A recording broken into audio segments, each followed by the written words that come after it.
J'ai très peu de temps pour vous parler d'une chose très complexe. Nous avons vu quelques mots, survolé quelques mots, mais pour arriver à ces résultats, pour arriver à savoir de quel mot vient ce mot, vient tel ou tel autre mot, eh bien, il y a de la phonétique historique derrière, qui est une discipline très complexe que j'ai beaucoup aimé quand je devais passer mon CAPES.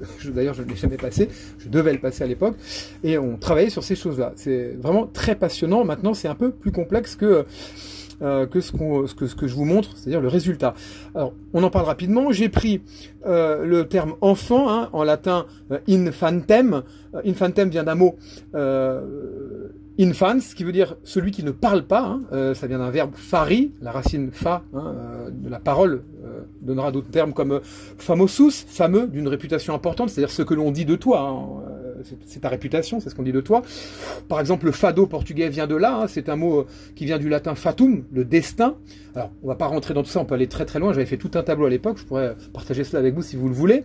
Mais d'ailleurs, il y a le verbe portugais, je crois, c'est fadar, hein, qui signifie la destinée ou prédestination ou destination. Les Portugais me reprendront, mais je crois que c'est prédestination ou prédestiné, le verbe.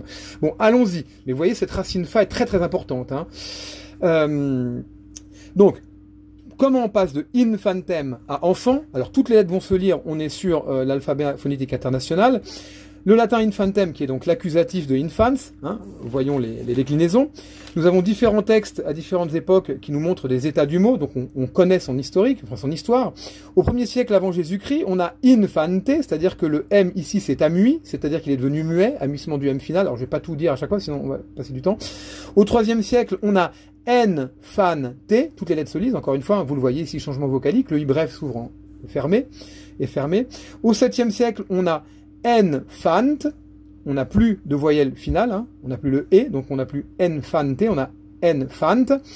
Au 11e siècle, eh bien, on a une nasalisation, donc vous savez, c'est ce on prononce par le nez, hein. Le A plus le N, eh bien, ça fait un AN, donc c'est une nasalisation finale, hein. Enfante, enfin, pardon, enfant. Ensuite, nasalisation maintenant à l'initiale, enfant. Au 11e siècle, on a maintenant l'ouverture. Bon, bref, donc on a toujours enfant, on va dire ça comme ça. Au 13e siècle, eh bien, on a un amusement du T final, donc là, on ne va plus le lire, on a enfant, je force le trait, bien sûr. Hein. Et au 17e, eh bien, on a désanalisation, c'est-à-dire amusement des deux consonnes finales implosives, c'est-à-dire ce que vous voyez là, hein, le N et le N, on n'a plus donc enfant, on a enfant. Voilà comment, de infantem, on passe à enfant. Et ça, c'est ce que vous voyez, c'est la partie cachée. Hein, ce sont les coulisses.